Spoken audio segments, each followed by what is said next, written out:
Hi, this is Praios and I am a professional gambler. In today's video I will tell you what's required to make 100k plus a year playing poker. This is for everyone plateauing and wondering how to win more, or everyone considering to turn pro, needing some guidelines to become the best player possible. Why should you care what this random dude with German accent has to say? Because I played professional for many years and made millions in the process. In order for you to make 100k or more a year playing poker, you should use all software available to make life easier and get the best results possible. I recommend that you use either Holdem Manager, this is the one I used myself, or Pokertracker. These are great tools to track your results and also analyze your own and your opponent's play. On top of that, you will also get a heads-up display in-game that shows you all the stats of your opponents, like VPIP, pre-flop raise, 3-bet percentage, to make the best decisions possible. On top of that, you obviously need a GTO tool. GTO stands for Game Theory Optimal, and that's how the game is played today. For Omaha, I recommend to use either PLO Vision or the PLO Trainer. For No Limit Holdem, this would be PLO Solver. With these tools, you can basically figure out the optimal way to play in a given situation. And training with this is recommended and needed to stay on top of your competition in nowadays games. Having the perfect software set up alone is not sufficient enough. You also need the perfect work setup. This means no distractions. So have your phone in another room in flight mode. Don't message back and forth with your friends while playing. Also don't watch YouTube videos on the side if you are bored. On top of that, you should have the perfect customized HUD. HUD stands for heads up display. These are the stats you see on the table. This is a good example for a good HUD. On top of that, you should not only have the perfect stats on the table, you should also optimize the pop-ups. So you can have pop-ups when you click on a stat like the 3-bet percentage, for example. And on top of that, you also need to play more than one side. Because if you, for example, play just iPoker, at certain times you might not be able to find good games, or games might not even be running. But if you have more sides at your disposal, you are always able to find a good game. You could even play many different sides at the same time. You should also have at least 2 screens. On the one, you could, for example, have all the tables open you are playing at. And on the other, you could have all the poker lobbies to scan them from time to time to add either new tables or replace existing ones. On the other table, you could also have like Holdem Manager, for example. Only playing is not enough to make a killing though. You also need to train regularly. This includes training with the solver. This is needed for pre-flop and post-flop. For pre-flop, for example, you could review difficult situations you came in-game, which you marked for later review. You can also do quizzes where you get a better understanding how this thing works. And obviously, you could also work on specific situations where you might have leaks or which you just want to get better at. For example, which hands to 3-bet, which hands to fold to 3-bets and stuff like that. On post-flop, you also have to train. Again, you should mark hands in-game that you review later. You can also do quizzes with different situations that may occur on the flop. And you could also work on specific situations, for example, on a straight board, on a monochrome board, and so on. Playing against recreational players or fish, by the way, requires a different approach. Using the results of the GTO solvers would not help you very much. This is because GTO solvers assume opponents that play optimally, and recreational players or fish often play far off the best strategies. So you have to make adjustments. She calls? Oh my god. This needs to be trained as well. It is probably even more important because most of the money is not coming from regulars you crush, but from fish and recreational players. Going through hands and working with GTO tools is not enough though. You also need to do database analysis. This includes looking at your own stats and identifying leaks and eliminating them. And on top of that, you should also look at your frequent opponents and find leaks to exploit. On top of that, there's a lot of miscellaneous stuff I also find very important to succeed in poker. First, you need to understand and learn about all the important concepts that make you a good player. First, there's outs and odds. Second, there's the minimum defense frequency, the pot to stack ratio, and EV calculations, to only name a few. I will not go into detail what these are. This is your job. Training does not need to be done alone. You could also collaborate with others, build training groups, discuss hands, and learn from each other. Another option to get better is to get a subscription at a coaching site and learn from some top players, like for example Doc Polk, Jay Nendes, or Phil Galfond. Usually these sites will give you like material to get better. They also have often forums where you can discuss with other players, and they have videos where you can see very good players play or explain concepts in great detail.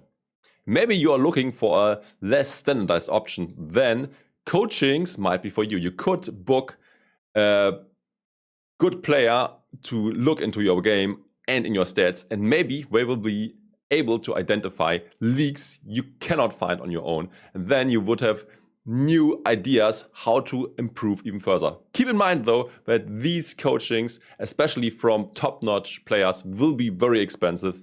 Another good and even free of charge option is Twitch and YouTube, where you can watch great players play and explain things. And yeah, there are countless channels out there where you can learn and improve. There are probably even more good options to improve. Let me know in the comments what I forgot.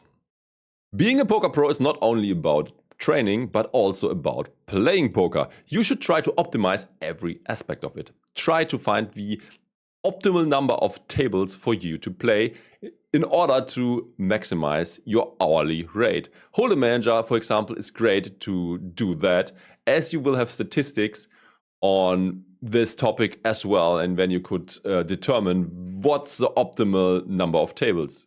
Depending on your own needs and your own abilities, it could be 4, 5, 6, whatever. And keep in mind that it's not the win rate you want to optimize. Obviously, when you can focus on one table only, the win rate will be best at playing just one table. It's about optimizing the hourly rate. You should also try to find the best duration for your sessions. So at some point, your concentration will go down a lot. This could be after 3 hours, 4 hours, whatever. Try to find the sweet spot. Also, try to optimize the time where you start. In the morning, usually, there are not many games. So probably the afternoon is better to play. On top of that, you should game select. Try to get in games that are soft down battle with the racks. Also, try to optimize the seat you have. If there are many seats available, you want to have position on the weak spot of the table. That's the recreational player. In order to have the best results possible, you need to stay on the A game as long as possible. This includes controlling tilt, optimizing your sleep, and reducing stress, and many more factors that I forgot about. This also includes to quit in time. Stop playing once you get angry or concentration goes down. Also, very important, pay attention at all times. Take notes on the tendencies of your opponents and try to find leaks to exploit. This is basically the same point. Be observant, always. Even if you are not in the hand, still watch what's going on. And, very important, avoid autopilot. Don't play ABC all the time. Try to do things outside the box sometimes. Or you might even be able to pick up some timing tell or whatever, and then you could divide from the standard strategy. Again, I already said that in the beginning, avoid distractions. So don't be on your phone while playing. Don't be on your Skype messenger or whatever messenger you use while playing. Don't have your kids running around or your pet disturbing you.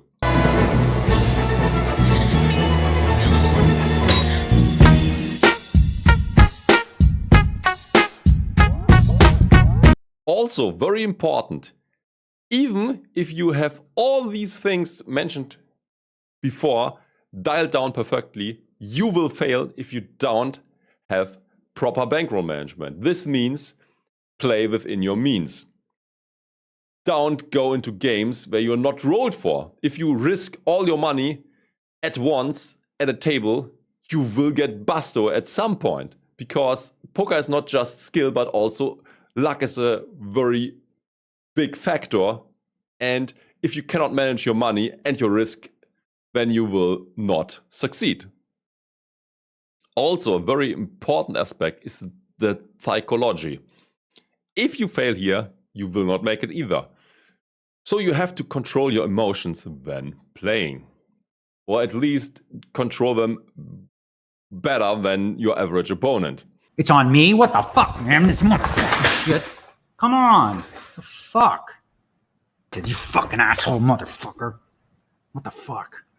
Come on, bro. Come on. Come on. Come on, you motherfucker. Come on. Let's go. Fucking motherfucker. Cocksuck fuck. You should let ego out of the game. So don't get involved from an ego perspective. This means don't be the guy who plays someone again and again and again, losing, assuming that it's just because of bad luck, while in reality the other guy is just better. Careers ended because of ego, because people thought that they could beat a certain opponent which they just couldn't beat, and they lost it all. So let ego out of the poker game. You should also be able to handle swings well. The variance is huge and probably way bigger than you ever imagined when you just entered the game. So at some point you will lose more money than you ever thought you would. And you should still be able to handle it well and not get absolutely frustrated or depressed or something like that. This is just part of the game. And you should also not procrastinate. So poker is not just playing all the time. You also need to train. And you should never make emotional decisions. You should always think it through and make rational decisions, not based on your emotions. Also, insanely important, don't tilt. Try to stay on the A game, as already mentioned.